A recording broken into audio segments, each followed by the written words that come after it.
Hi everyone, my name is Katie and I am the Social Content Manager for Boundless Brilliance. I'm currently a senior at Occidental College and I also play on the women's tennis team there. After I graduate, I plan to get my master's in secondary education.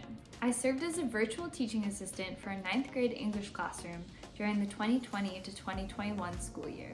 I also had the opportunity to work as a teaching assistant when I was studying abroad in Vienna, Austria this past fall. I love working with students and empowering them to pursue their passions. I started working with Boundless Brilliance in May of 2020 as a member of the presentations team. I was excited about the goal of empowering young women that they can pursue anything they put their minds to. In August of 2020, I transitioned to creating videos for the Boundless Brilliance YouTube channel. As the social content manager, I lead multiple members of our team in creating content. No matter their experience level when they start, I provide assistance to our volunteers the whole way through.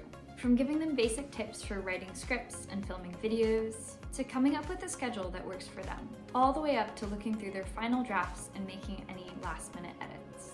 I handle the uploading and posting of videos to our YouTube channel, as well as the accompanying blog posts to our website. In addition to serving as manager of the team, I create content and edit videos as well. I am excited to keep growing the Boundless Brilliance YouTube channel and sharing science experiments and empowering activities with students from all over the world. If you haven't already, please make sure you're subscribed to our channel. Also, please share out Boundless Brilliance as a resource to your family, friends, and anyone who you think might benefit from it. Thank you so much for your continued support.